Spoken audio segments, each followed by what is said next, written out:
Well, greetings, dear distinguished colleagues.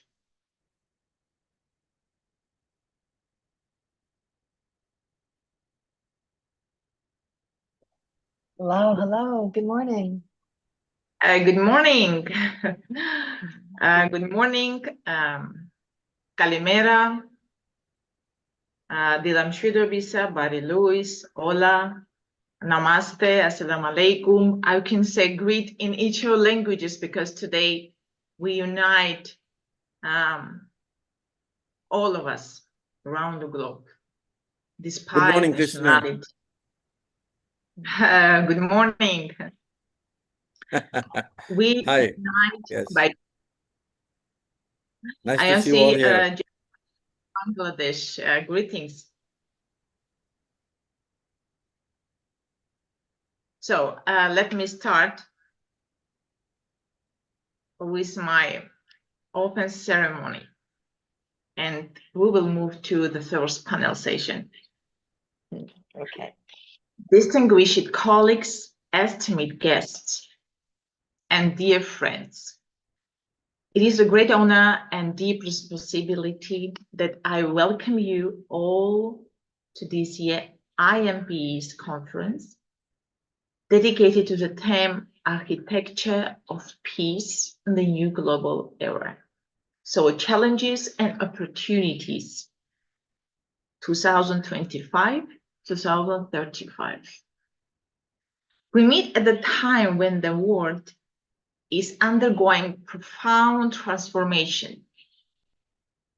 All certainties are crumbling, new tensions are emerging, and yet, alongside these challenges, there is an unprecedented opportunity to reimagine how peace is built, sustained, and safeguarded for the future generations.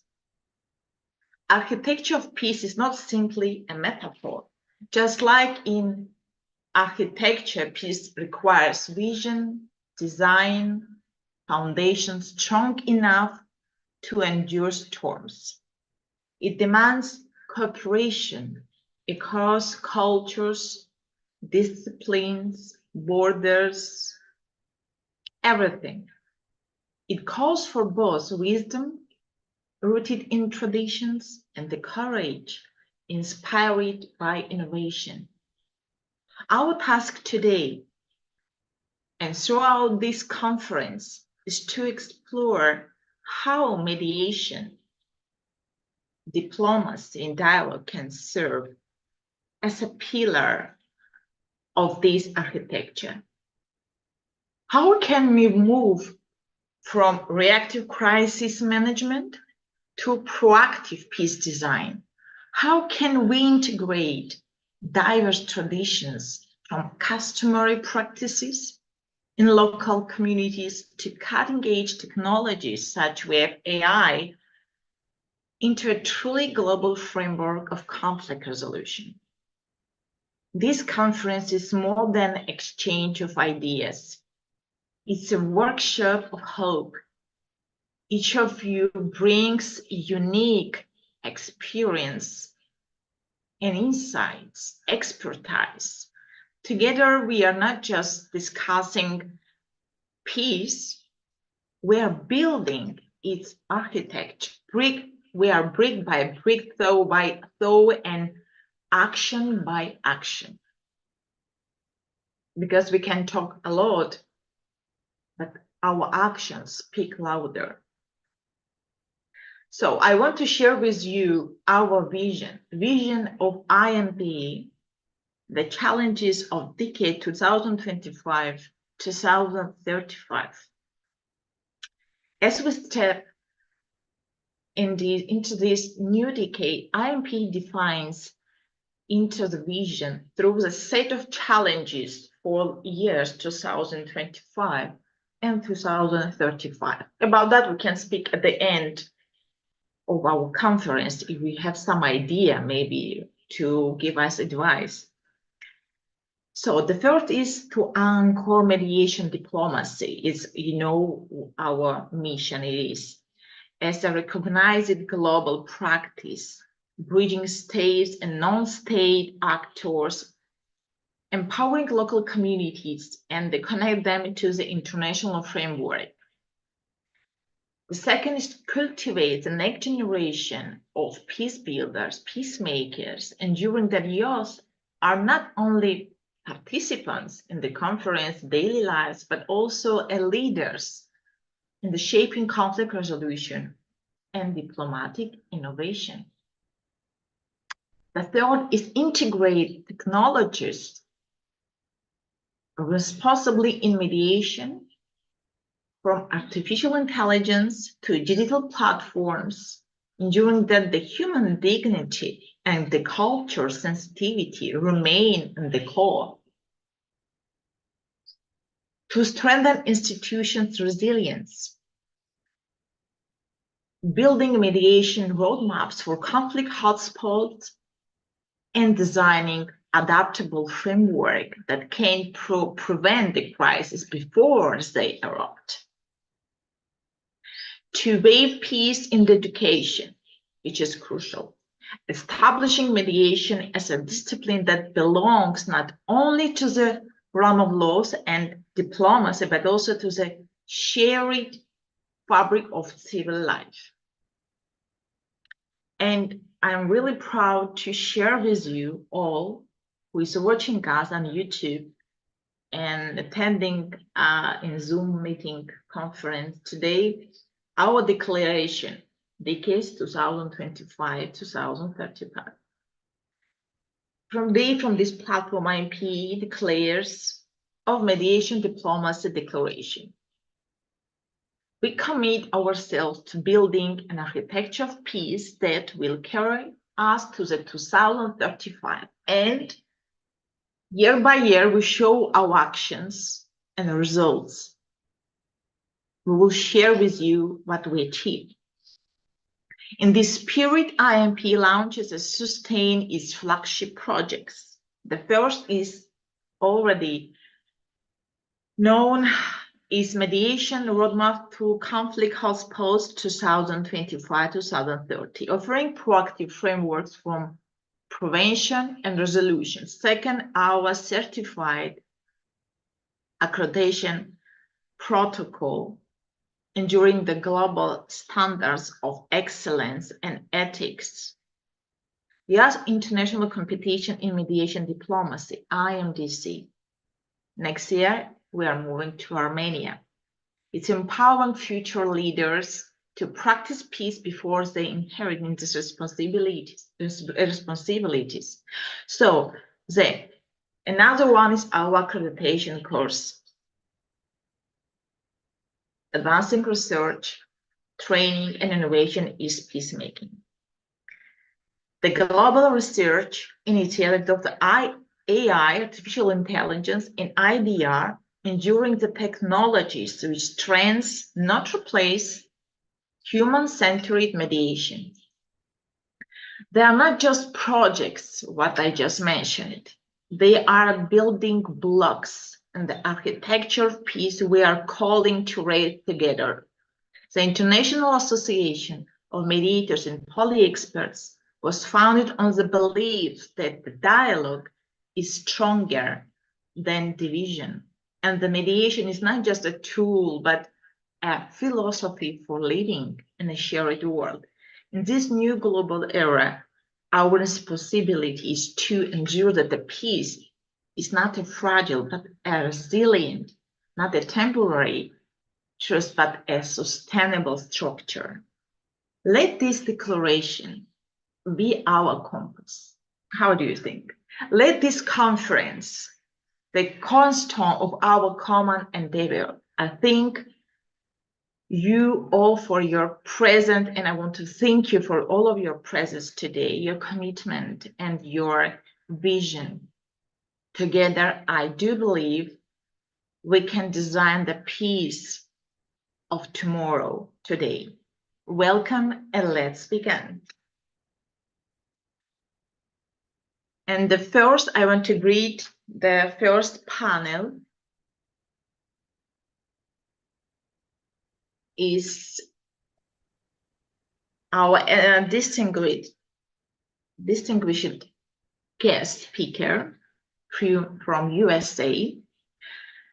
And please join me to welcome Kathleen Ruane, a seasoned mediator and the global mediation trainer whose journey began as the Justice Center of Atlanta under President Jimmy Carter's initiative, wow, and MTVI in the Boston, with over the 17 years of experience and 500 hours specializing, training, and more than 1,000 cases facilitated across the United States and abroad. Kathleen brings both wisdom and compassion to the mediation table. She has taught them 40 hours basic mediation courses in 20 US states and international, shaping the next generation of mediators.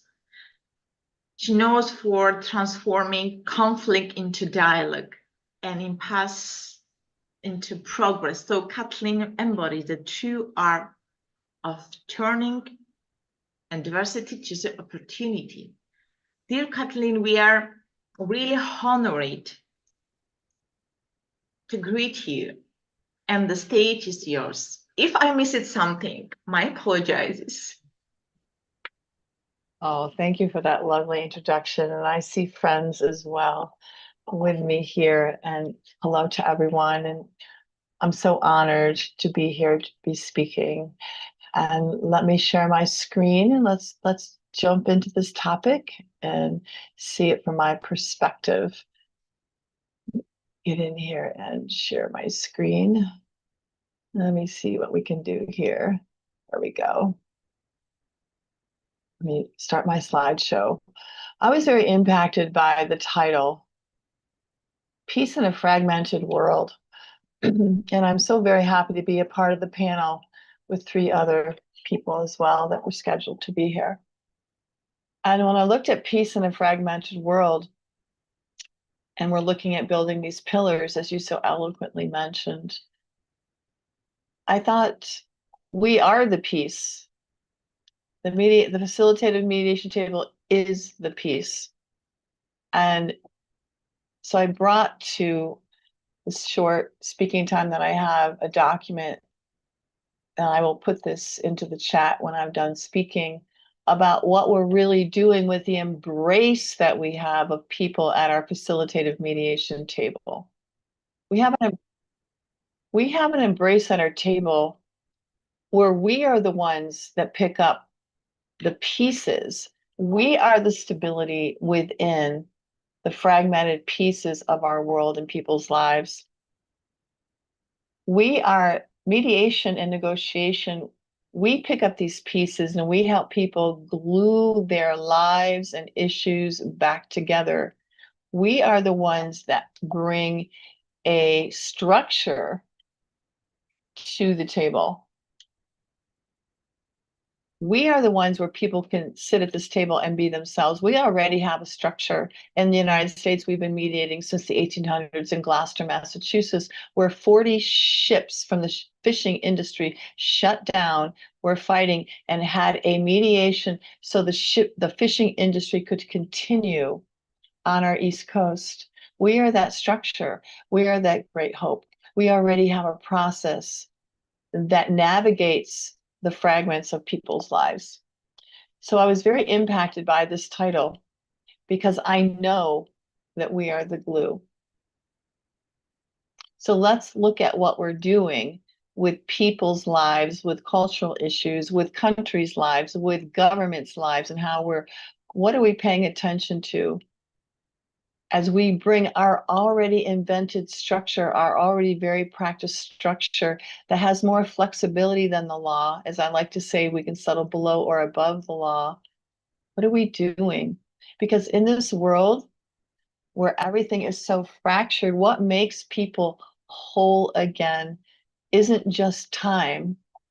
It's the process of mediation and negotiation that we run people through, that helps people bring a close to the chaos of their issues. It's this embrace of our facilitative mediation negotiation table It's both a literal embrace and a metaphorical embrace because it becomes the anchor in the storm of all this chaos. Because stability just isn't a state of being. This mediation negotiation process at the facilitative table, this is the anchor in the storm as we run people through stages. It is the quiet force that helps people gather up the broken pieces of these issues and gently fit them back together. I remember thinking a long time ago that I felt like Humpty Dumpty, the great American nursery rhyme. Humpty Dumpty fell off the wall, and my life broke into all of these pieces. Well, when we lean into the facilitated mediation process, especially, we're running a process. Therefore, we have structure in our process and we have flexibility in our process. So we are the stability of helping people thrive beyond survival. We are rebuilding, and what was once shattered feels more complete. With that being said, what pieces are we organizing on the way to agreements within our structured process, a process that contains the structure of how we run it, the structure of the stages, but also the flexibility of how we run it as Kathleen, the mediator, how we run it as anyone who else is the mediator. We're running a process that has structure, the opening statement, the parties' opening statements, further exploration, into further discussion, into negotiation, and then crafting a settlement agreement. That's structure. But within that structure, these pieces that we see, we have the flexibility of giving people at the table advocacy, agency, autonomy, protecting the culture of who they are at our facilitative table. As they decide to piecemeal, use their resiliency to cobble together the pieces of their lives as we help them cobble together the pieces of their lives, excuse me. So what are these pieces? As I like to say in training, we have words on paper within the mediation process. We have pre-mediation documentation that contains words on paper, and that is structure. But we also have people sitting at our table that are putting words out into the air, and that is flexibility. So as we protect the culture of everyone's culture under conflict within the flexibility of their lives and how they view it, we are dealing with words. And so we bring structure into the words in the air that people are having throughout this organic conversation by the power of narration. We are summarizing back. We are saying, thank you. Let me make sure I heard what you said. This is what you said right now. Is that correct? Is there anything else going deeper? This is how we add structure to the words in the air, like the structure that we already have with words on paper. And the words on paper and the words in the air have to match. We're looking for agreement. We're looking for clarity and accuracy on the way to agreement. And this is the process that we run people through to help them with time reorganize the chaos, and we hold them accountable. If words in the air don't match my words on paper, I'm going to say thank you very much for what you've just said. This is what I heard you just say. And in addition, the words that you just mentioned don't match the words on my paperwork. Page 25, paragraph 3, line 2. Can you help me understand the difference? Because in that moment, I don't have clarity and I don't have accuracy. Therefore, I have disagreement, not agreement at the table. And this is the culture of the facilitated mediation table that people are aligning themselves with as they bring their chaos to this process of structure and flexibility that has the structure of the process, but the flexibility to accept them, because we're not in the human disposal business. We're not in the human rubbish removal business. We allow for flexibility of people at our table. We are also protecting their emotional tenor, the emotionality, because justice has a feeling. We're either moving with injustice and this mediation table doesn't feel well as we chase clarity and accuracy on the way to agreement, or the justice tenor feels good. So therefore, we can negotiate non-monetary solutions like an apology that contains possibly one or two or three of three things: remorse, I am sorry, accepting responsibility, and then making amends. Actually, when you think about it, the settlement agreement and the mediation process is a version of making amends, which is 1/3 of an apology. So we can broker these non-monetary settlement agreements because of emotional tenor and because justice has a feeling. These settlement agreements between people aren't always about money and things. It's about how justice feels to them, how justice feels to everyone else at the table. And lastly, we are organizing the pieces of people's body language, because we know as facilitative mediators that the body keeps score. All this trauma in the world right now, everyone's body is processing the trauma. And if the words do not agree with the body and the body does not agree with the words, we don't have agreement, we have disagreement. So if someone says to me, yes, Kathleen, I agree, and their words are saying they agree, and their body is saying no, and their words are saying yes, we have to chase the clarity and accuracy of that disagreement message that I got. And I'm going to be saying thank you very much for your yes.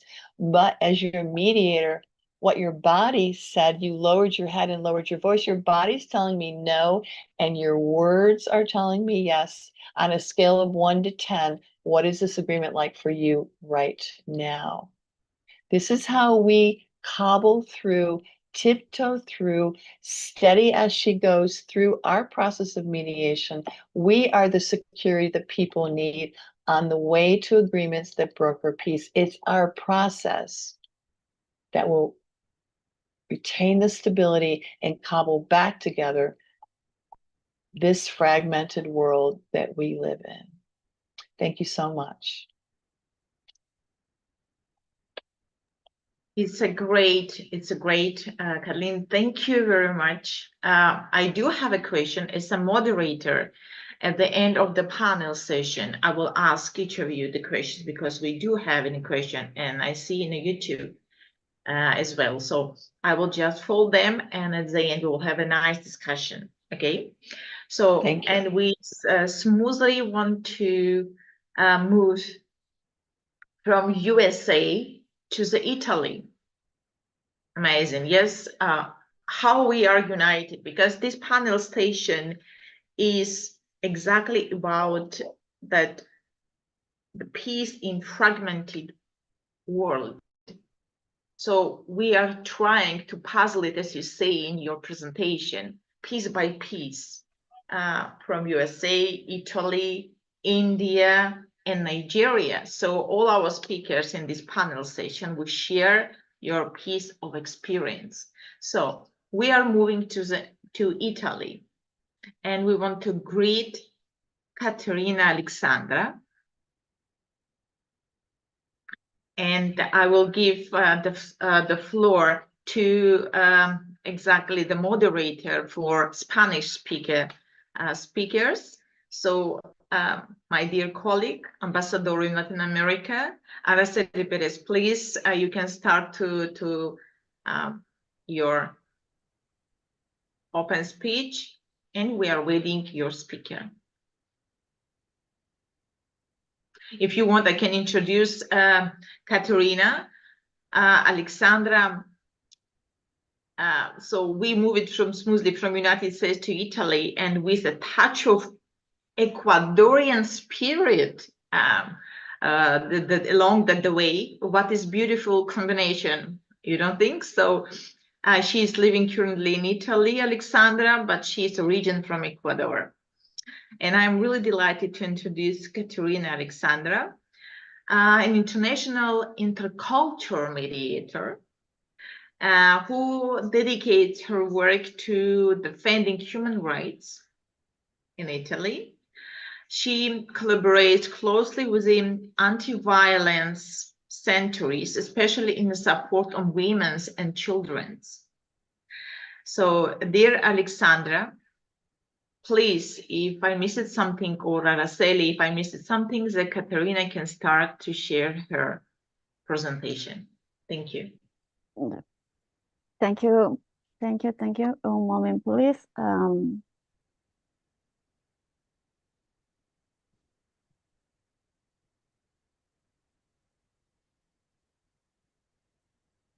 Así, distinguidas autoridades, estimados colegas y asociados, es un alto honor dirigirme hacia ustedes en el marco de la conferencia anual de la IAMPE de 2025. En esta ocasión tengo el privilegio de ejercer la moderación directamente de los oradores de América Latina, integrado por profesionales de reconocida trayectoria cuyo aporte académico y humano enriquece afortunadamente en el campo de la mediación y la construcción de la paz. Extendemos nuestra sincera felicitación a IAMPE y a su CEO fundador, Cristín Azuranova, por su nuevo aniversario, reconociendo su labor inalcanzable en la promoción de la mediación como instrumento de transformación social y justicia restaurativa. Asimismo, celebramos con especial gratitud en esta conferencia, coincida directamente con el mes de la paz mundial. Es un recordatorio universal de nuestro deber común edificar sociedades más justas, inclusivas y pacíficas. Con este espíritu de ceremonia y compromiso, tengo el honor de presentar a continuación nuestro distinguido y contribuyente diálogo internacional de la fuerza de la experiencia contribuyendo al diálogo internacional. También caracteriza directamente a nuestra nación. Aquí Ortiz speak Spanish, Zoraida Fernández, Paraguay, Araceli Pérez, quien les habla, Ecuador, Silvia Becci, Argentina, Viernes Rose, Ecuador y Cuba, Catherine Llerena, Italia, Juan Manuel Rivero, Paraguay, Brenda Vargas, México, Pablo Diancho, Argentina, Pablo Arteta, Colombia. Yo les speak Spanish, Team America, Latin America. Thank you so much.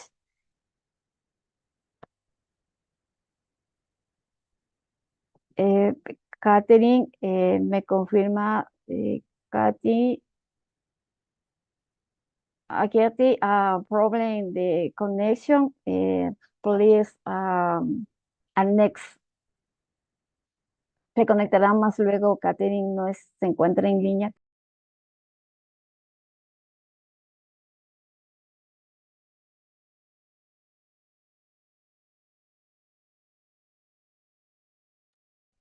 Christina, unmute. Christina, you are muted. Christina, unmute yourself, bottom Yes. left of your screen. I'm so It's sorry. okay. So I want to say thank you to Araceli for presentation, because she just presented her panelists and Spanish speakers.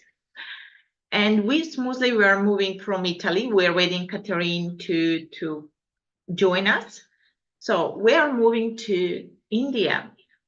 We are moving to Asia.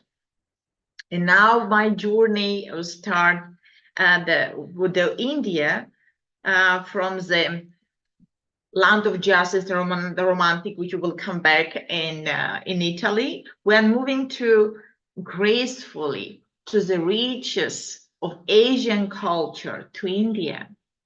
So it's my honor to welcome Dr. Tilingayam Sakaravel, a seasoned IDR expert with more than 30 years of experience in mediation, arbitration, and negotiation. He has resolved high-stake cross-border disputes from global corporations, institutions, and government. This is a really good credentials. They distinguish it for his impartiality, strategic insights, and outstanding communication skills. He has built a remarkable track record of guiding the complex international conflict towards successful and lasting outcomes. So I want to greet a brilliant mind of India, Dr. Tilangayam. Please, the stage is yours. You are muted.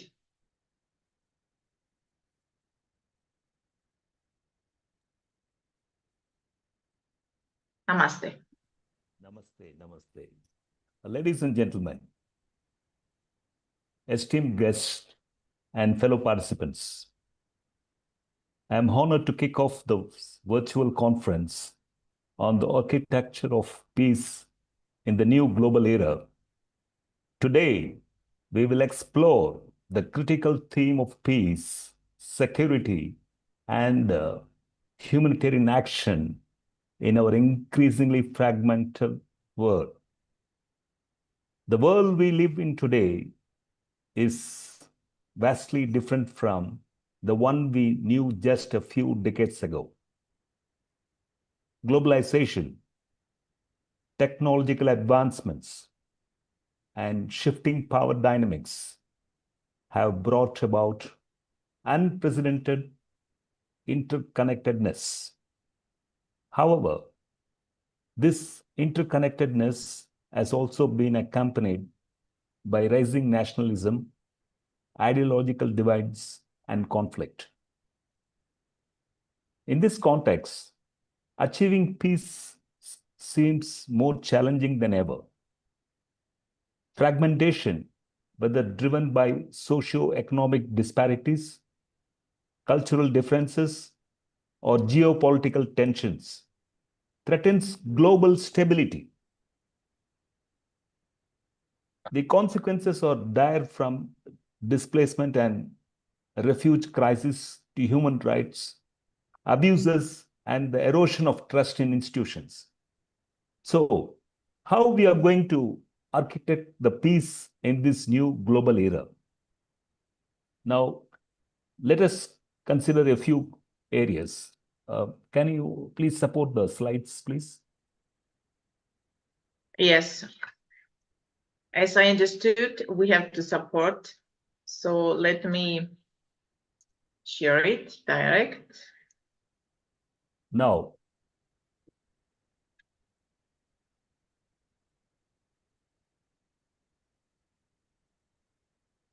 Yes, please. the first slide, navigating complexity.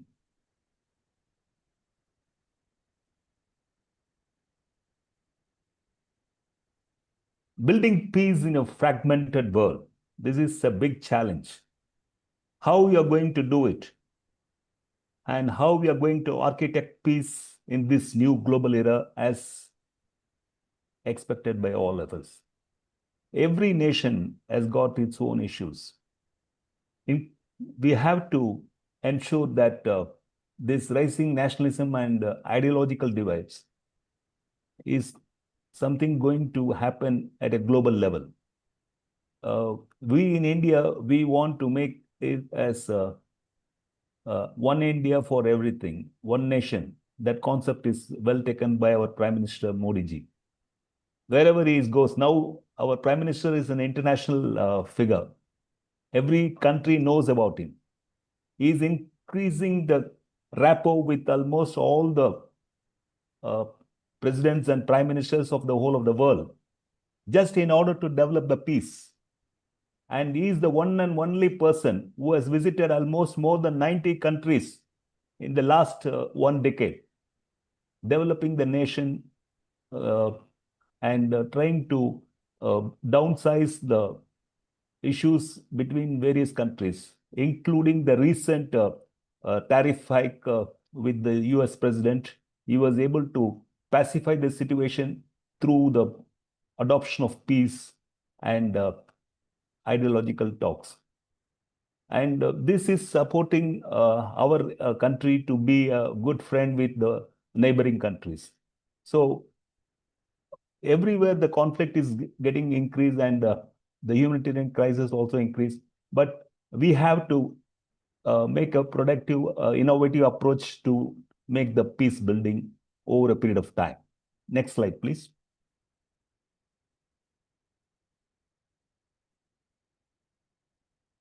Now,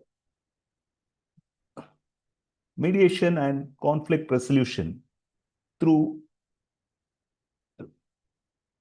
ADR methods.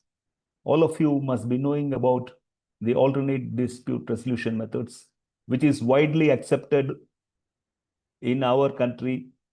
Though we have signed the territory in Singapore Convention, it has now become an act in the year 2023. Our government has passed the Act, India Mediation Act 2023, and we are waiting for the rules and regulations to be framed. We hope that India is going to be the hub for the future mediation. Like Singapore is now the hub for arbitration, India is going to be the hub for mediation. Almost all the district courts, we have a mediation center, court-attached mediation center. Matters relating to commercial disputes are referred to mediation centers. Matters referred to mediation center in family disputes. Likewise, even when we send a legal notice to the opposite party, we are adding a sentence.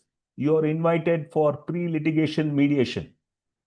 And we find that as a very successful measure, because the Mediation Act 2023 gives us a provision to call for the pre-litigation mediation between the parties and make sure that the litigation is not taken further and it is getting resolved over a period of time. Say, for example, a person doing business for more than a decade, just because of COVID and other reason, the business volume has come down. One of the checks given by the supplier has got bounced. And this, because of this check bouncing case, the relationship should not be spoiled. The business should not be spoiled. The business values and ethics should not be spoiled. So we are putting it as a condition in our legal notice, inviting the opposite party for the pre-litigation mediation. And with the consent of both the parties, we are trying to ensure that the parties are not entering to the court of law for the settlement, but they are willing to accept for a smooth and peaceful settlement through the mediation process. Likewise, in family matters, we are calling parties, we are trying to settle across, and we are trying to smoothen the issues. Even the international levels, many of the disputes relating to commerce, where there is no proper agreement, therefore the person is unable to get the payment, he is able to connect through the mediation process with the other country person. And we are working as a platform. An online platform is developed by us, and we are trying to see that the dispute is resolved. In family matters, where the wife is in India, the husband is in US or some other country, we are trying to resolve the issues between them, because the husband is happy in US getting a divorce and he is getting remarried, but the poor girl in India, she's not able to find a solution. And with this mediation platform, what we have developed, we have made a very successful history of resolving more than 23 cases as of now, including getting an alimony for the lifetime for the wife and a settlement for the children. So what is being achieved through this mediation process is something phenomenal, where we are able to see the result happening over a period of time. Of course, with the consent of the parties. There's no kind of any bias. There's no kind of any coercion. There's no kind of any other unethical methods. We are going with the process of law. We are requesting in a proper mode, and everything is maintained as a confidential information. We are not disclosing the name of the people to anyone. Therefore, it is not being divulged. So we are working on an online dispute platform, which is now helping. Now, this has come into force and practice after the COVID. The online dispute resolution platform is doing a very good support for us. As part of the ITech Law Association, where I am one of the chapter's president, we are finding many of the technology issues also getting solved through the IT platform. Next slide. Next slide. So, for the purpose of business, we are trying to have the best of the practices available. We are able to do the due diligence process. We are able to make the perfect collaboration, and we are trying to initiate proper steps to see that there is no kind of mismanagement, and there is no kind of conflict that is coming up between the partners, between the stakeholders, and we ensure that absolutely there is a smooth sailing through our mediation platform. And this is somehow or other going to ensure that there is going to be a very significant economic development and peaceful business operation. And India, as a MSME sector, we find a lot of progress happening, and our GDP has gone up like anything. We are almost going to reach our GDP as 10% and compete almost equal to China, and making India as a proud nation in the whole of the Asia, and see that India is going to be one of the developed countries in the world over a period of time, and that should happen in the next 1 decade. Yes, next slide, please. Now, this economic diplomacy has made it possible to build the trust among the investors, to develop the best of the understanding between the foreign investors in our country. And you believe it or not, the FDI has gone up significantly. The business volumes are tremendously progress. The scope for new innovative progress is happening, and the MSME sector is now making an international presence, and our country is trying to register the trademark with almost all the countries, and we are entering collaborative partnerships with almost all leading nations, and everybody is wanting to come to India for doing the business. And that is how we are trying to make use of this platform for building the trust and fostering the cooperation, and ensure that our economic development will have a significant growth in the years to come. Yes, next slide. The technology is something what is making everything possible now. But for Zoom, we could not have been able to connect in this IAMPE conference. And likewise, we are now trying to develop new platforms to have this dialogue on conflict resolution. Though Zoom is a standard platform, we have one of the companies called Sama, which is doing extraordinary service, and we are now trying to be partner with them for hiring the platform to connect with many of the banks, finance, insurance, and other business sectors. The platform is also widely used for high-tech companies, and we are trying to make a quicker and faster way of approach to see the progress is made and the client is getting satisfied. And we are trying to ensure that absolute confidentiality is maintained. And in the process, we are also enhancing the scope for the mediation and peace building effort, which is happening over a period of time. And I'm sure that will definitely also happen in the next global era as IAMPE is looking forward. Next slide. Now, the collective action, what is required for all of us to make it a more peaceful world. Now, we are trying to speak a lot, but coming to reality, it is not 100% possible.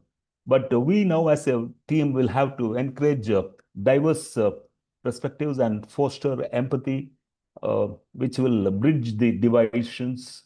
And this will require creating spaces for open, respectful conversation where all the voices are heard. All of us must be heard properly. And this will also see that we are going to adopt some innovative mediation tools and techniques in the days to come. And this is going to help us over a period of time. And this will improve the global business opportunities and also make the technology more in a very constructive manner for the peace building. Yeah. Next slide, please. Now, what are the key takeaways from our inaugural session today from my side? The first and foremost, the mediation we are trying to see as a measure for any conflict resolution. Now, we as a organization, we are conducting regular mediation training programs. We are supporting all the people who are interested with the professional background in the legal side. And we are now trying to collaborate with IAMPE for doing international training programs. And I'm sure it is going to happen in the days to come with the help of our friend Christy and other fellow members. We will make it as an international attempt. And in terms of the legal framework, we are trying to develop the concept of international humanitarian law, promoting the support for justice, and see what are the various mechanisms that can be followed for preventing the crisis and resolving the issues. And finally, to develop the bees in business, we are going to make it happen with the strong commitment from our side to see that the country, not only the country, the continent, not only the continent, the whole of the globe, to have the best of the understanding in terms of investment and trust building, and ensure that we will be at par with the rest of the countries as a developed nation in the years to come.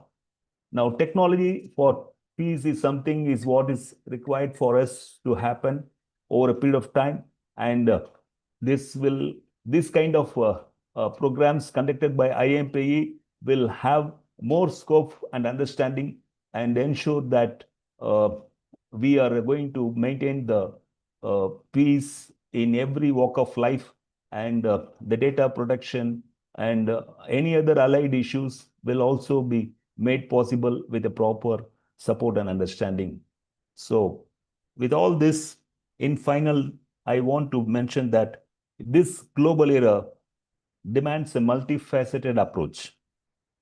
We have to engage in inclusive dialogue and prevent conflicts, respond effectively to humanitarian crises, and promote cultural understanding.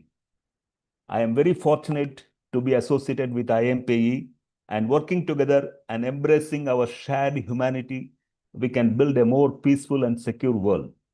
Let us continue this crucial conversation over the next couple of days, exploring the innovative solution and collective action to shape a bright future for all of us. So I thank all of our friends who are part of this program. For want of time, I'm trying to conclude it as quick as possible. And I wish all of you the very best in the days to come. Thank you very much. Thank you. Goodbye. Namaste. Jai Hind. Thank you very much, dear professor. So we are moving forward because the question will be at the end, as I mentioned it. And we are coming back to the beautiful Italy. From India, we're coming back to the Italy. So with a touch of Ecuadorian spirit, our dear Caterina Alexandra, as an intercultural mediator, she will share her expertise in her field. Caterina, the stage is yours. Please share your experience.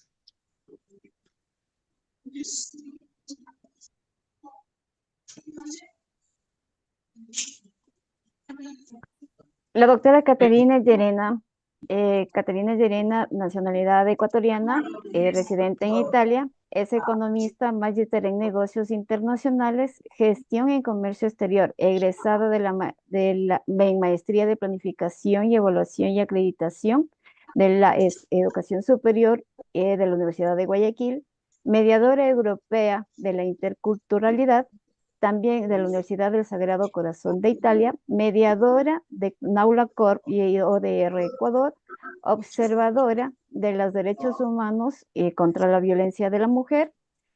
También tiene una diplomatura en Derecho Procesal, en Derecho Notarial y Diplomacia Internacional en Max, ADR y ODR.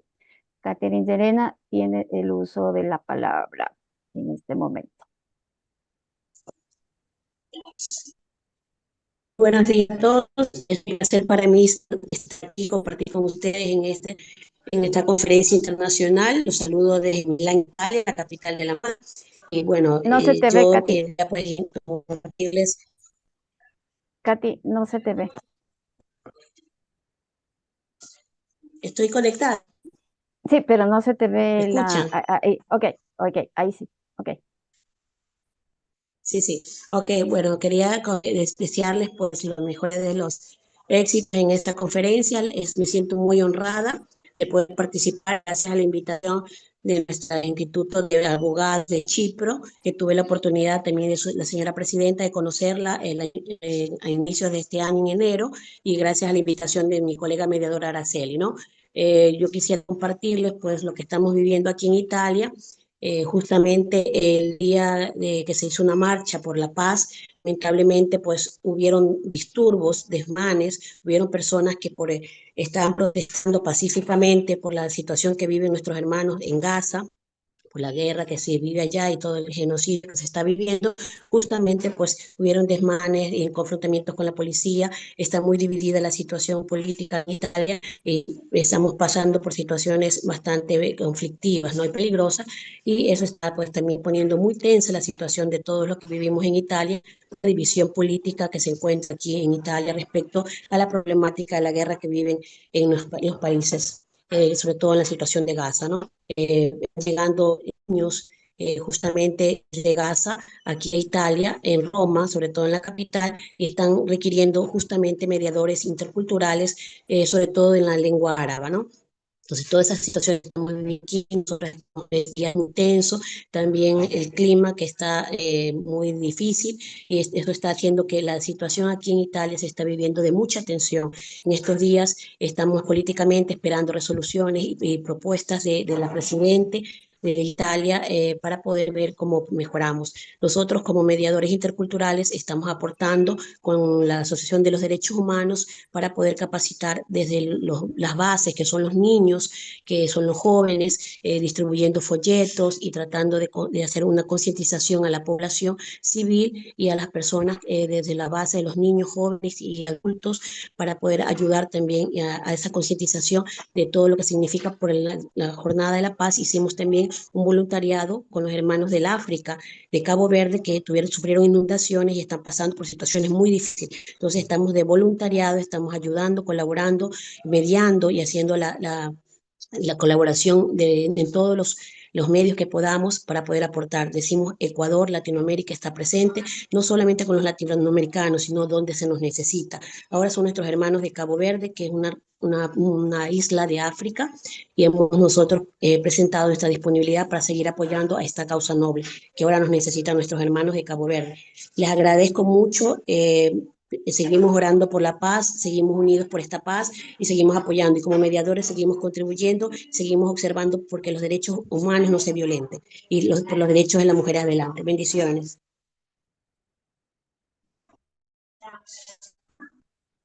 Muchas gracias, Gracias, estimada Katy.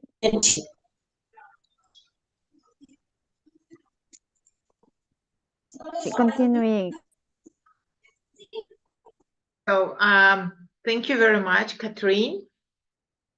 So it was really interesting. And one more reminding that if you want to listen Arabic or Spanish speakers, you can use our YouTube channel, and there is Translate Direct. So we are moving from Italy, beautiful Italy, to the African continent. See how we are united here. From Asia, we now cross in the vibrant Asia and Europe. We have crossed vibrant into the vibrant African continent. And we are arriving in Nigeria. It's my pleasure to introduce Chijioke Nana Ibeku, an internationally recognized mediator, lawyer, and author of a lot of books. He is the founder and principal partner of 3EC Met International Institute of Mediation, Negotiation, and Conciliation, as well as the Center for Peer Mediation and Peace Building. He is pioneering his institution as a practice of mediation in Africa. And he is a prolific author. He is author of many books, has published 3 books on mediation, and one of the property management and shaping knowledge and practice across the continent.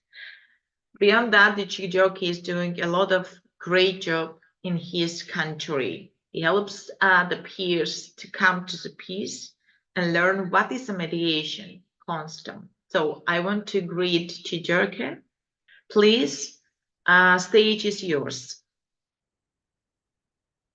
All right. Thank you very much, Christine. Good morning, everyone from Nigeria, and greetings to everybody. It's a pleasure to be here today to share my expertise with respect to the topic for the day, which is peace in a fragmented world. So I'm going to relate peace in a fragmented world to, in respect of what we do with the practice of peer mediation. We live in a time of unprecedented fragmentation. Nations are divided by policies and ideology. Communities are torn by ethnicity and religion. Families and schools feel the weight of generational gaps, economic hardship, and misunderstanding. The world is indeed fragmented, but peace is possible if we build it not only from the top, but from the ground up. Now, we want to understand, well, of course, we all know what fragmentation means. So I want to boycott that. So I just want to emphasize on something. Fragmentation is not always about wars. It's not about countries going after countries, about wars and political divides. It also appears in bullying in schools. You could have fragmentation as regards children, as in a very minute space in schools, children bullying one another, workplace conflicts, domestic misunderstandings. You have all this. Neighborhood disputes. These micro conflicts reflect the same patterns as we see globally: mistrust, exclusion, and lack of dialogue. Thus, if we want peace in the world, we must begin by addressing conflicts in everyday spaces. So for us, as practitioners of peer mediation, it gives us the opportunity, to train ordinary people the skills of dialogue and reconciliation. So we are taking away the diplomacy at the top. We are bringing it to the ground. We want to start with the children. It helps us to turn potential conflicts into opportunities for growth. Remember, we're no longer at that top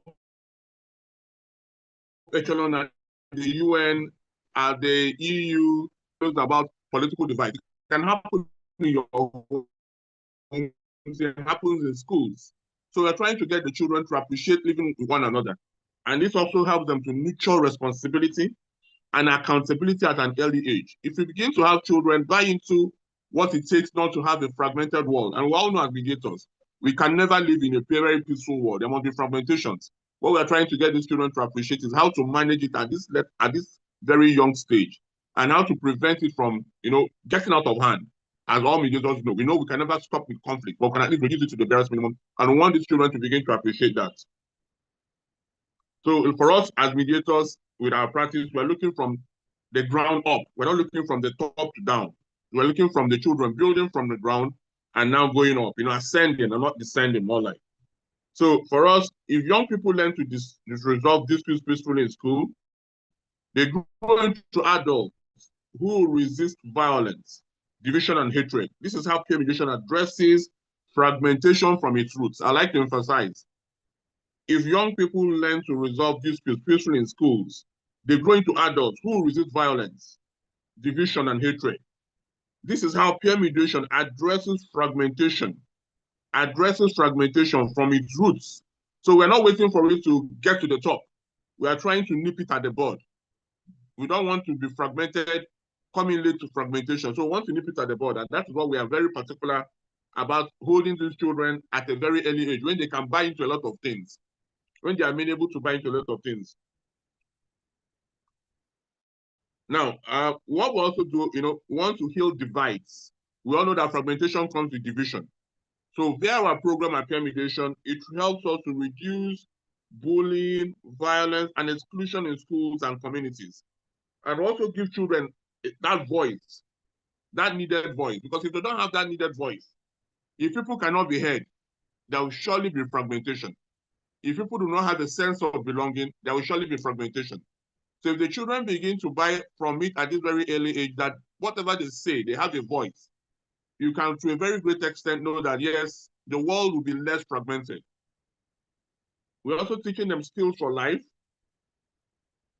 You will be very surprised, even at this little age, from 7 to 17, 20, we are teaching them how to negotiate. We are teaching them empathy. We are teaching them problem solving. All these lifelong skills. You'll be wondering, what would a child of 10 years old be doing with negotiation? It speaks a lot. The child needs to know that he or she cannot have everything at a particular time. There must be an element of compromise, not to extent. There must be an element of, let me give in something for something to thrive. And when we do that, we bring to the fore position and interest. And I always give them a very simple example. If you're going to pass an exam, I always use this more like a locus classicus. Like okay, for those of you that are not lawyers, something that is a typical example. What you do exam, for instance, I always give them that if you're going to write an exam, the interest is to pass the exam. Nobody wants to bother about the pen you use in writing the exam. So when you're struggling over pens, like children will often do, I tell them, you're losing time. And if you fail the exam is the ultimate. It's not about how you wrote the exam. The major interest is pass the exam. So anything that will allow you or that will prevent you from passing your exam, you should disregard it. For instance, another example I always give to them again, for people that are married, what will annoy you today that you're much younger? Maybe you're 20, 30, 40 years. When you're 70 years or 80 years, you will laugh over it. So most marriages that are 10 stop now. What annoys them now in that union? In the next 30 years, most of them have regrets and say, okay, I could have managed it better. So it's always very key for us. What am I saying in other words? We'll always teach children forward-looking. Like all mediators know, we're all interested in forward-looking. We try to not pay less attention to what happened in the past. The major interest is the future. So you need to get these children to begin to appreciate the future. You need to get them to begin to appreciate where they are going to, not where they are coming from. And once you do that, you can, at least to a great extent, make sure that peace is brought into. Now, creating ripples of peace. What begins in a classroom can extend to families, communities, nations, and eventually contribute to global stability.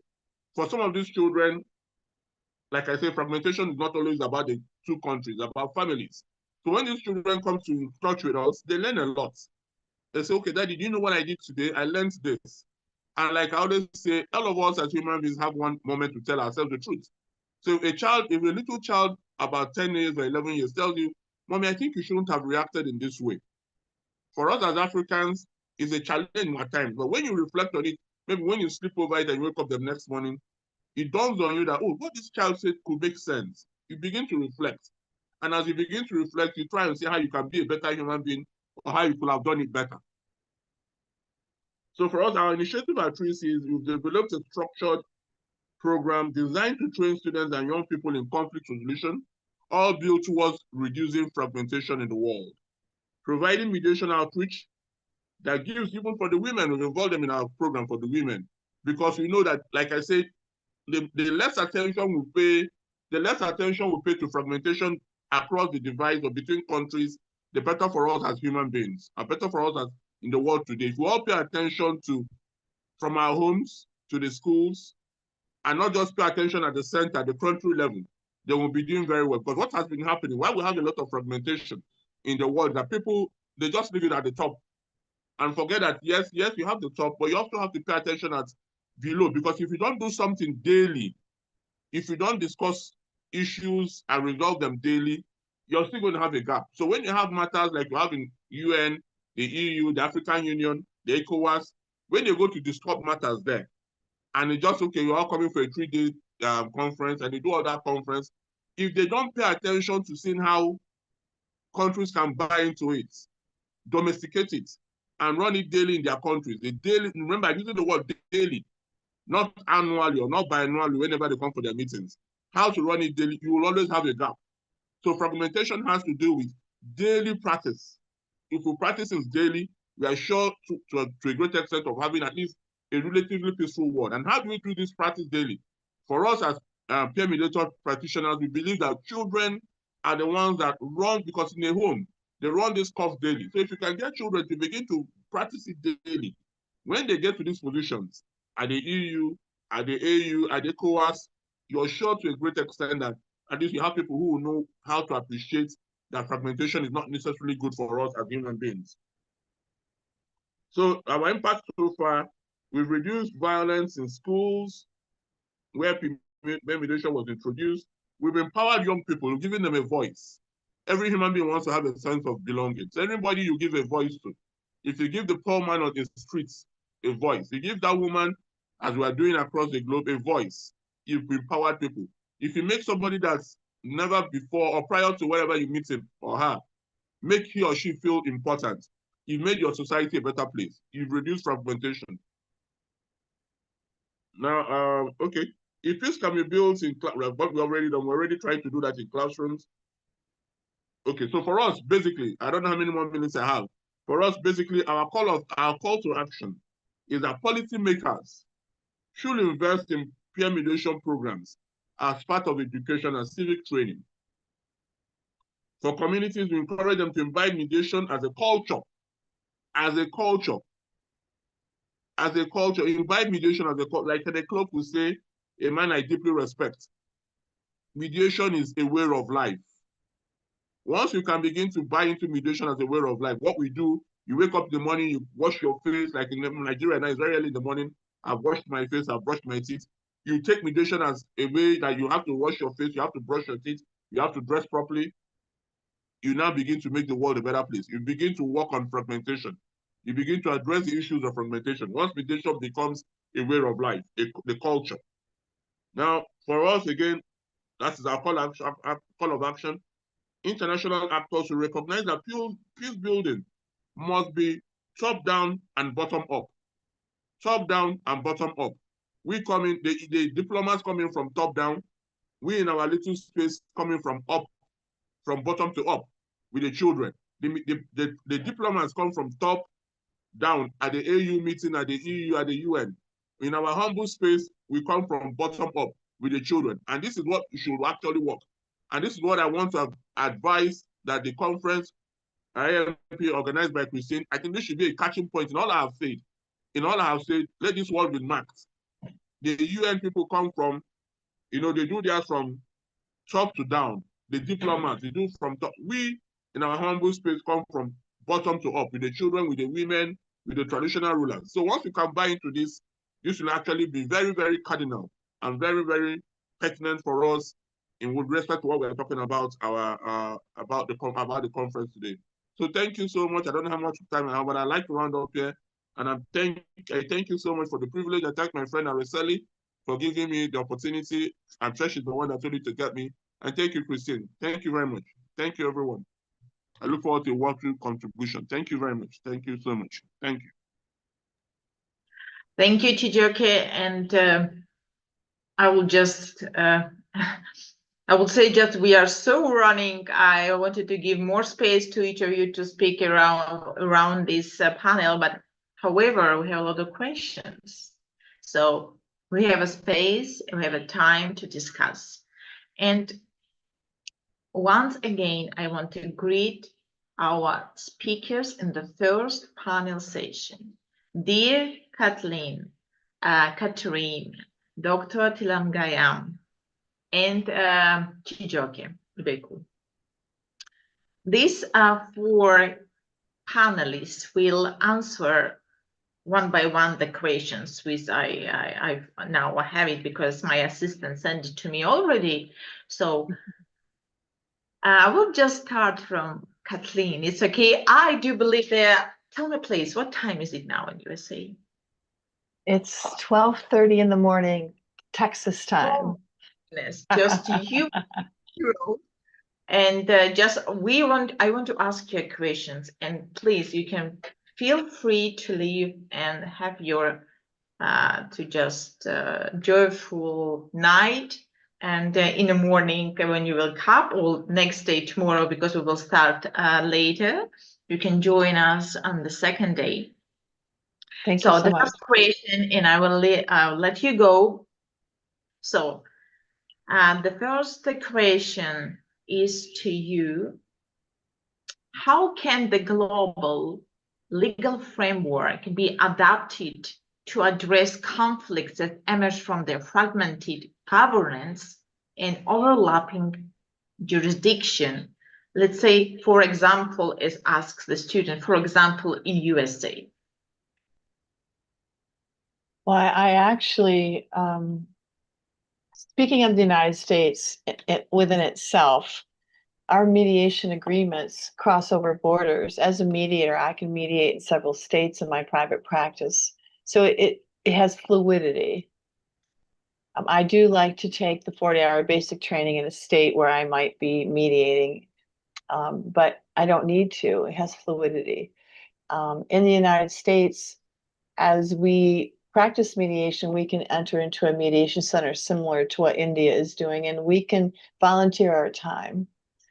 So the United States has a rich tradition since especially the 70s, when our courts were overburdened. So we have this fluidity now within the United States. Globally, I really like what's happening with the Singapore Convention. You know, when you have commercial agreements that can pass from country to country to country, with every country that's ratified that, I think that other agreements should follow suit. I think we should have divorces, as it was mentioned, be able to go from country to country to country as well. Not just commercial disputes, but all kinds of disputes. If they have that same fluidity where when it passes through a country, we don't have to relitigate, remediate, because we don't have to do that in the United States. So if we apply that fluidity to our globe, we'll have peace quicker.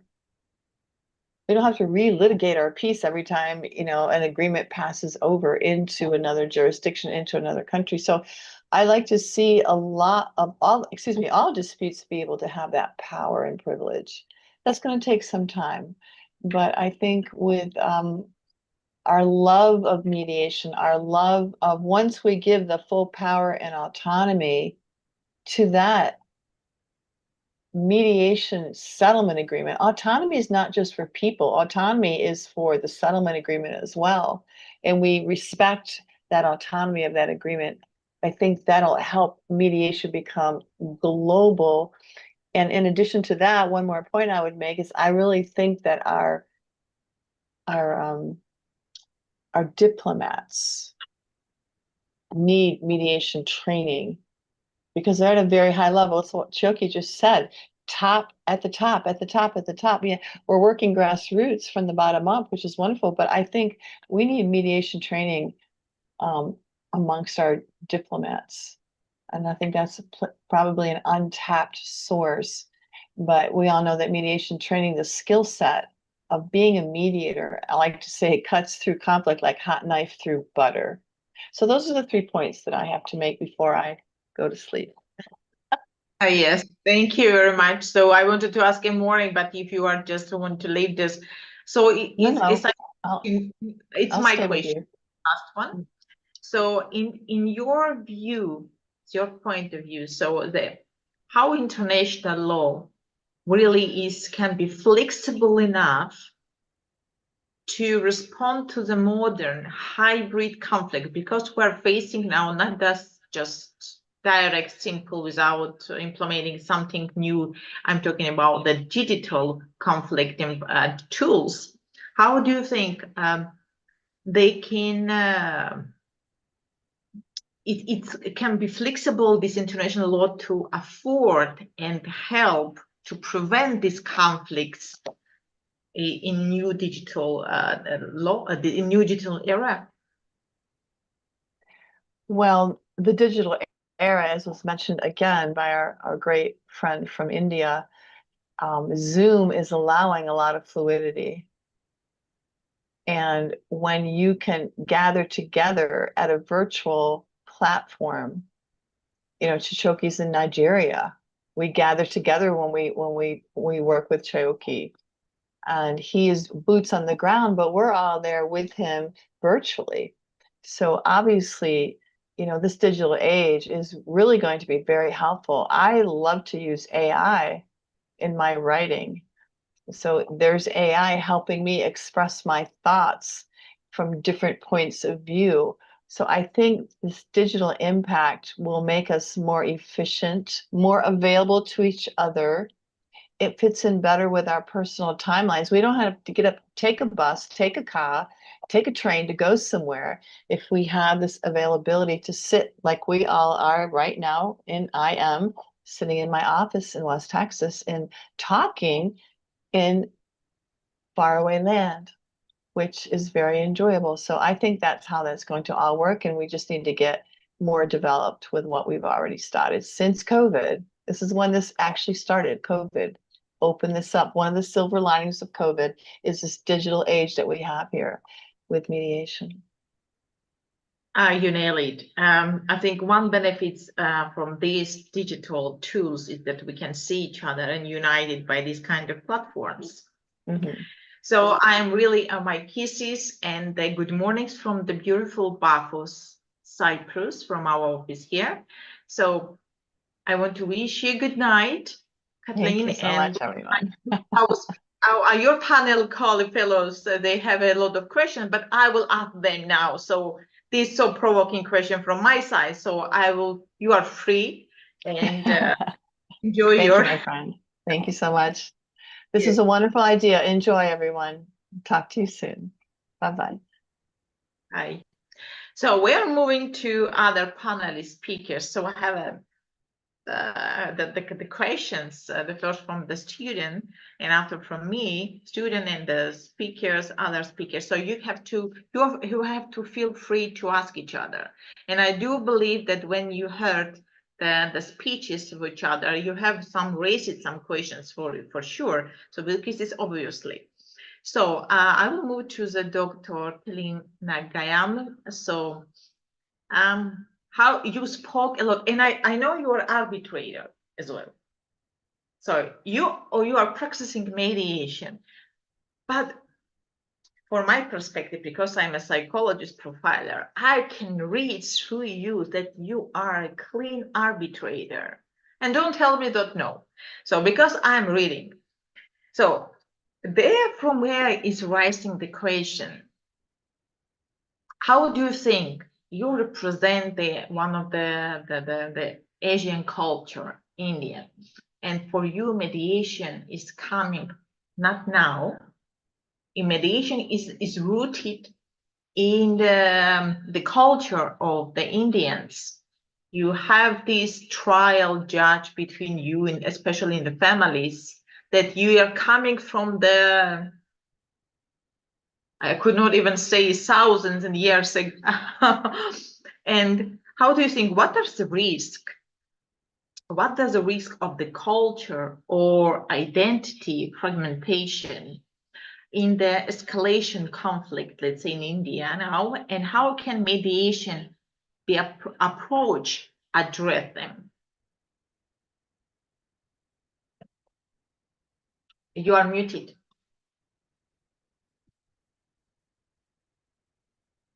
You are muted. Okay, perfect. Very good question to me. The challenge is something very, very important for us. In the pursuit of peace, it requires a multifaceted strategy, which leverages the expertise of governments, international organizations, businesses, and other civil bodies. As we navigate the complexities of increasing fragmented world, it is now very important to explore innovative approaches to peace building. And one step for that is mediation. With a specific focus on mediation, we have to make the legal framework and business-driven solutions. As I told you, Indian Mediation Act 2023 has come in now.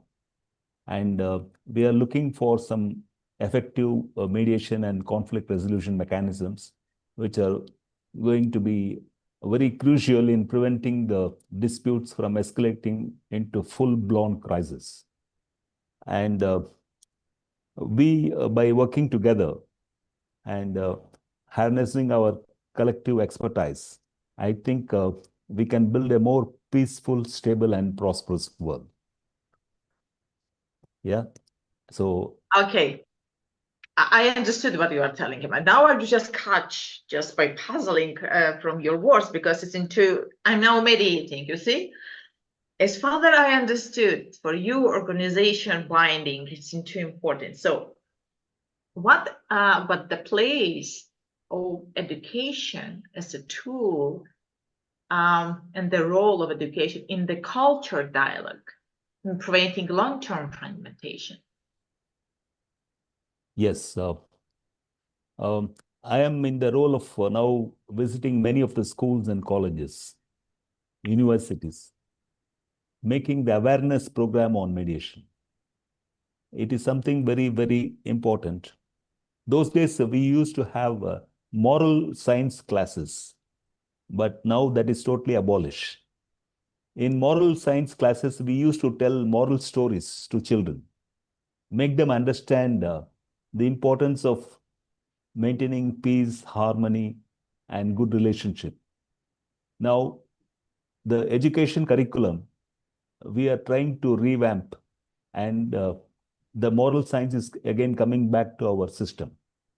Apart from that, we also visit the law colleges, the law universities, other colleges to create an awareness program. And we are also in the form of developing a youth initiative program for mediation.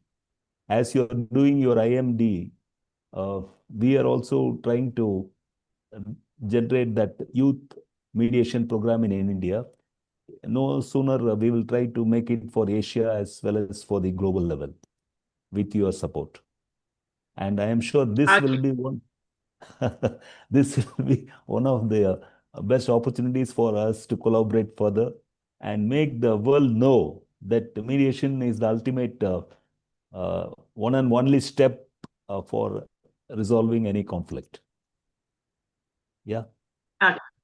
This is it's great, but like as you mentioned from your presentation all the time, that the cooperation, organization, and is really crucial for you because you are a president of IAMPE.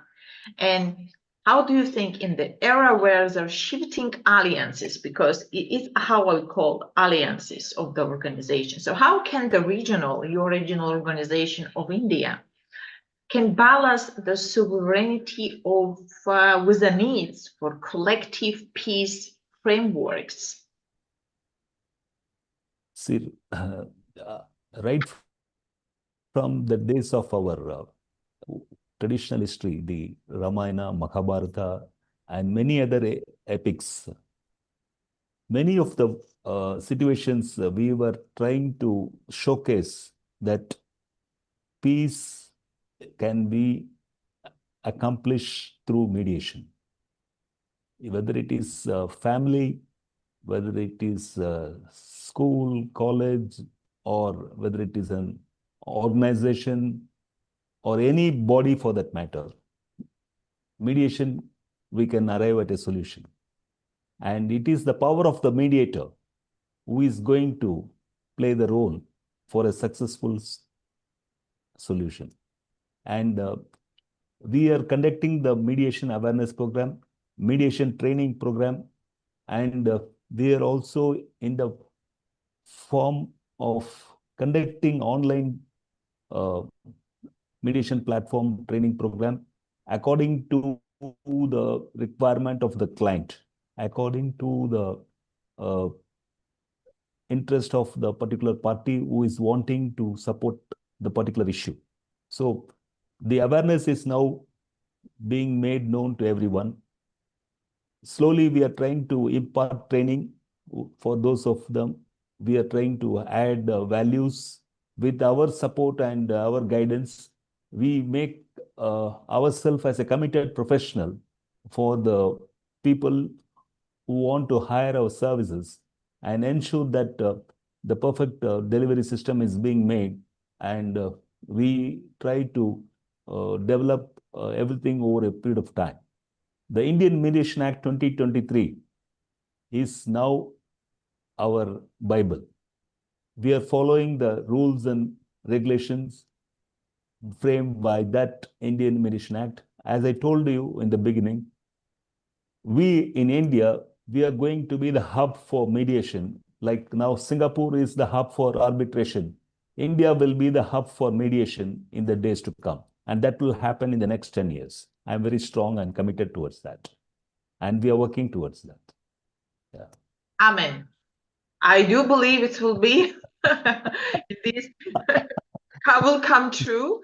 And we will just, as I mentioned about the IAMPE declaration, decade declaration 2025-2035, I do believe we can just challenge it and we will see how India comes to from arbitration to mediation. So we are smooth. I want to thank you. Namaste. Thank you very much, Doctor. So we are moving to the African continent as another our distinguished speaker, Chijioke. I know him long time, and I know he is doing great steps in mediation, especially in peer mediation. So, dear Chijioke, the first question is not from me, so I will just, because it's have to be equal, we have to greet our the participants. How do you think, Mr. Chijioke, ask a student, from the African context, what strategies have proven effective in transforming ethical and political fragmentation into unity? Wow, good question. All right, thank you very much. I hope I understood the question correctly. The very essence of peer mediation for us is, teaching children and youths how to relate beyond the borders of religion, culture, tribe, and race. So when you get these children to begin to appreciate this, you're breaking down fragmentization, you're building unity.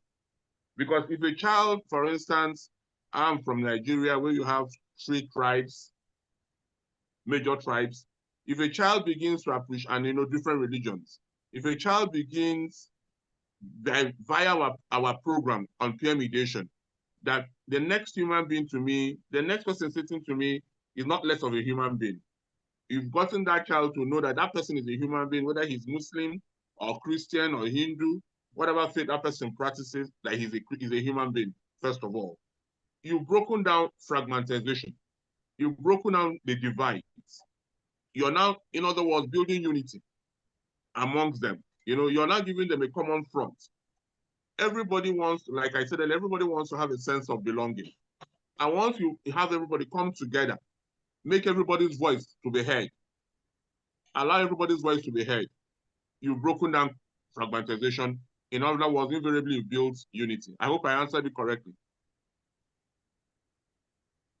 Okay, it sounds good. So I do believe you answer it. I don't know who is watching in YouTube, because this question was from YouTube. So my question, I think, will be, how do you think, Chijioke? I know in Nigeria is kind of different, the like communities.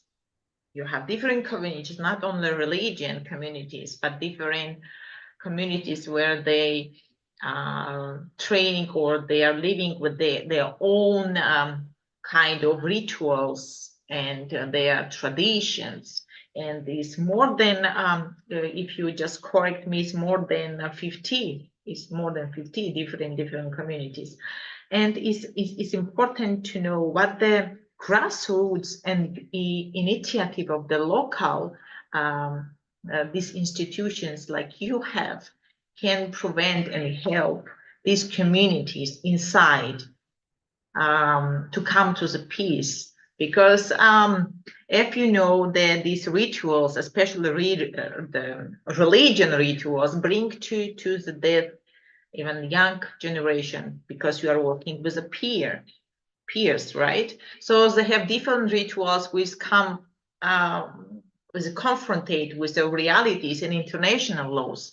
How your organization can help them and help inside of the families to come to the peace, to understanding that the life is pressure. How you teach these peers and maybe families to come to agreement and a peaceful resolution. Because the local organizations, they play more crucial role, where the international world, they fail.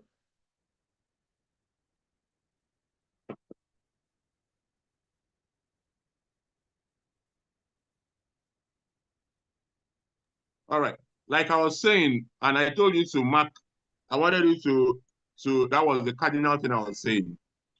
We need to now begin to appreciate that it's not all about diplomacy from the top to the bottom. We have to appreciate from bottom to up. Now, in our little space, what we've done so well is to make sure that we're not only interested in the children as peers, we've gone further to involve the women.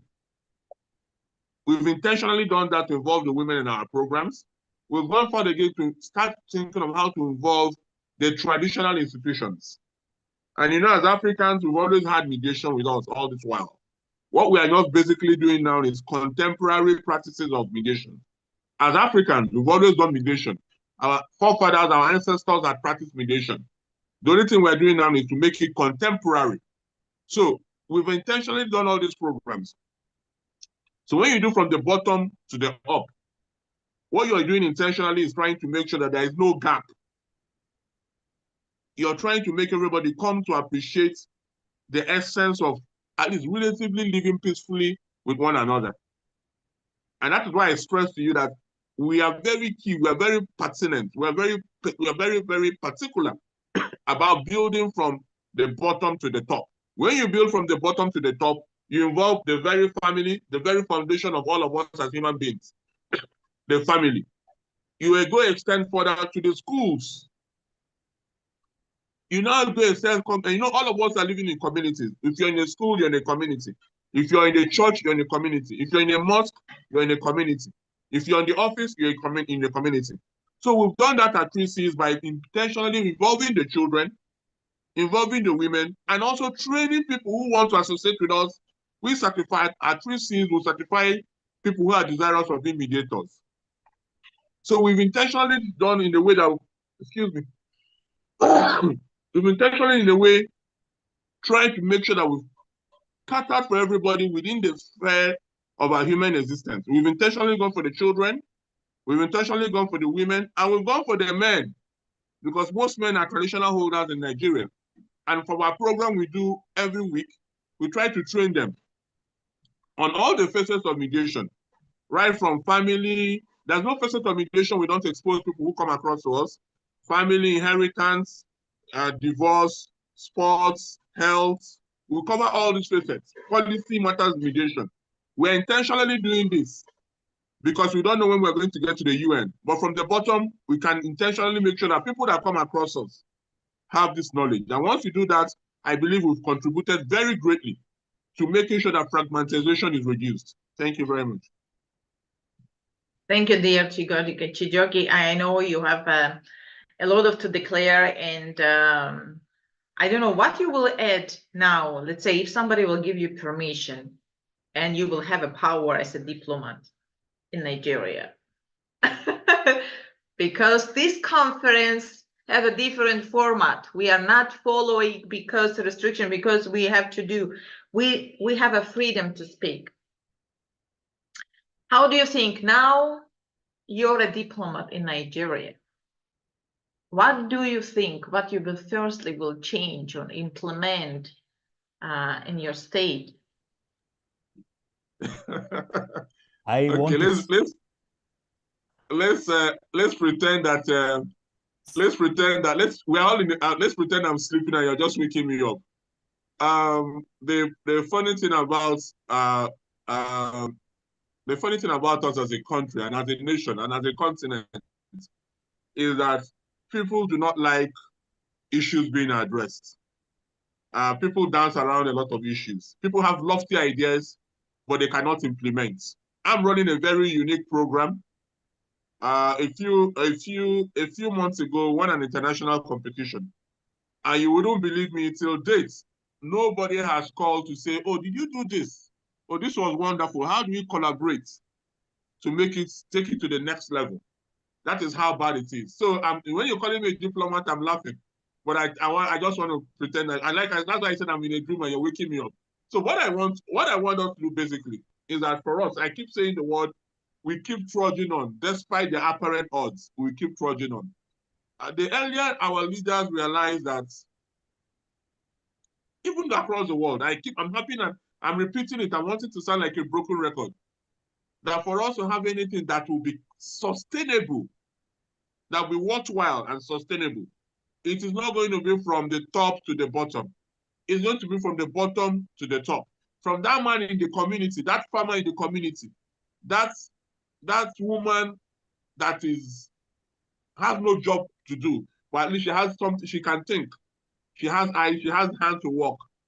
The earlier we realize that is where we'll begin to build a relatively sustainable world, is from the bottom. Once you can engage everybody and not look down on what anybody is doing, whether he has so much money or whether he does not have money or whether he's literate or whether he's an illiterate, once we can boycott all that, as long as the person is a human being, he can say yes or no when asked a question. Even if he cannot say yes or no, but at least he appreciates what you're asking. You need to bring everybody to that net. And once everybody is in that net, to a great extent, you are going to build, I think, a relatively peaceful world. Thank you very much. Thank you, Chijioke. Unfortunately, I cannot appoint you as a diplomat in Nigeria, but only one thing I can do, only one thing I can do, I will say that you are a great man. So you are doing great job. And the God sees everything from upstairs. So it's not just a title who make us a man. We are making our future. So where's the will is always the way. Thank you very much. So I will just, I will move to Italy with Ecuadorian style. So Ecuadorian roots. And I have a question to our beautiful Katerina Alexandra. I could not see you. Katerina, can I see your beautiful face?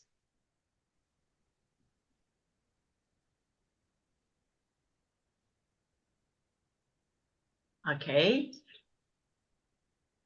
Katerina? No, she's gone. She's gone to bed. She's here, and we have ambassador. So I will just ask the question. I ask her to translate in Spanish. It's easier to Katerina to answer. So Araceli, please, I have a question about her inclusivity leadership, because she's an intercultural mediator. And for me and another participant,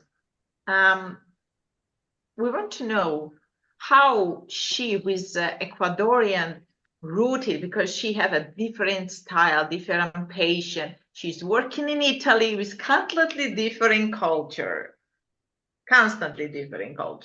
and how she's really working among of the fellow colleagues and they share her knowledge and the tools.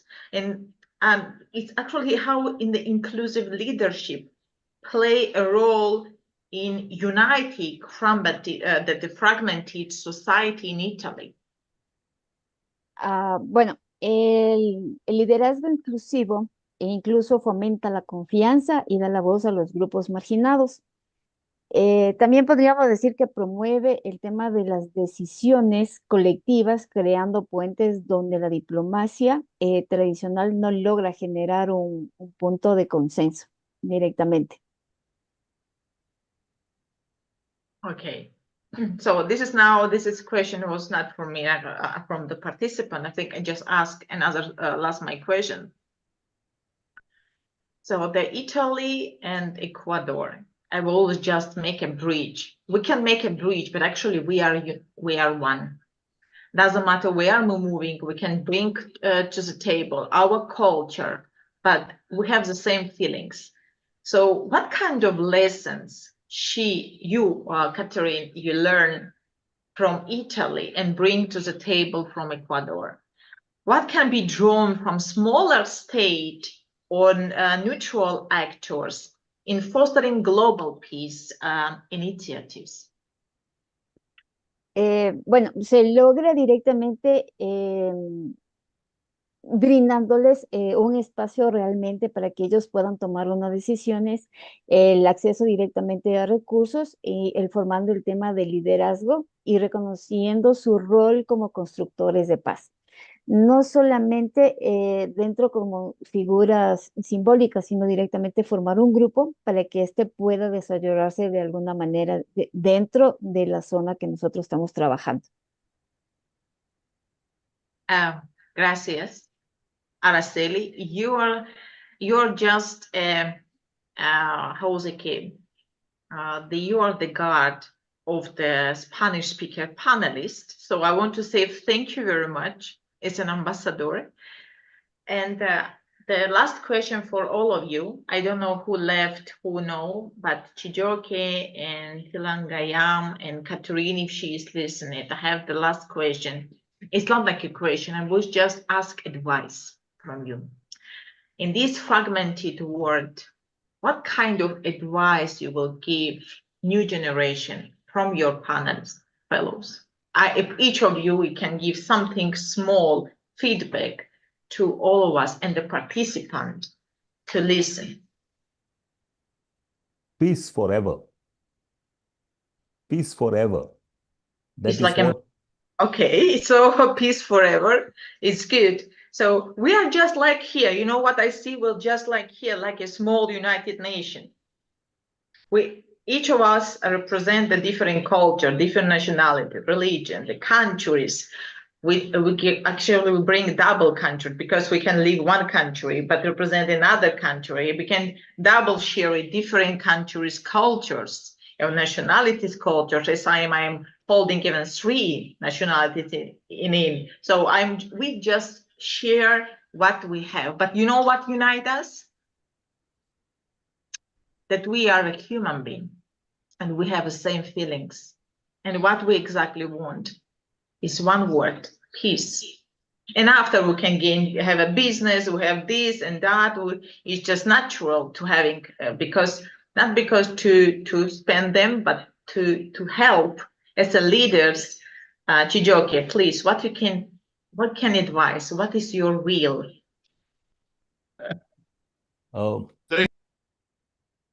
Thank you very much for having me again. COVID redefined a lot of things about us as human beings. COVID came with its challenges, but it came with a lot of advantages. COVID redefined us as human beings. So what I would like to say is that what will put you off so much now, in years to come, you will laugh over it. What will put you off now, in years to come, you will laugh over it. So what I will have advised is that let us look forward.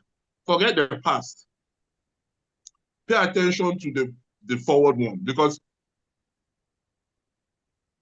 as we say as mediators, let us try as much as possible. Conflict is part of our human existence, but let us try as much as possible to reduce it to the barest minimum. Once you're intentional about reducing it to the barest minimum, as a human being, particularly as a mediator, you've contributed a lot to the world space. You've helped in reducing fragmentation of the world. Thank you very much. Thank you. Thank you. And I will just say thank you, all of you. And because we just by accident finished earlier, and we don't have a question. And I could actually, I will ask from Catherine Araceli, what kind of feedback, what she wants to just give us advice, or what they're willing.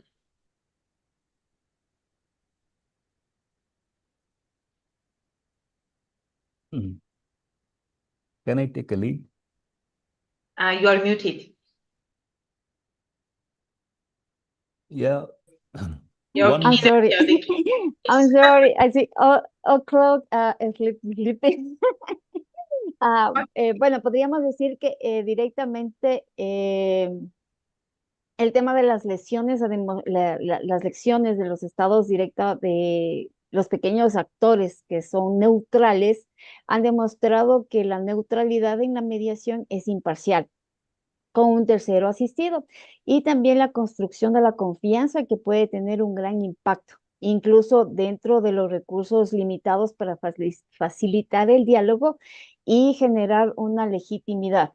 Recordemos que la mediación es un tema voluntario, confidencial entre las partes, y que son directamente asistidos mediante un tercero. Es un feedback que puede dar. Entonces, Catherine por el momento no está, entonces estoy respondiendo las preguntas de Katy. Entonces, eso sería todo. Entonces, thank you so much, Christine. Before we round up, please, remember, before we round up, please, I'd like you to just state what I just said about, let us pay attention from bottom to up. Bottom to up. And let us not only concentrate on top to down, those in the UN and the EU. You can start from your humble spaces. From bottom to up is the key to, very key, to making sure that the fragmentation in the world is reduced. Thank you. I just wanted you to have that as part of my parting word. Thank you, Gigi. Okay, it was really insightful plenary session, and great start for each of us. I want to say gracias, dear our ambassador and the Catherine, and I want to say thank you. I want to say namaste. I want to say shukran, each of the Arabic speakers who are listening, and thank you very much to each of you. And I would just say we have a short break, and we will move to the panel session 2, and please attend in 10:55 or 10:50. We will wait our next panel sessions. Thank you very much. Thank you, Christine.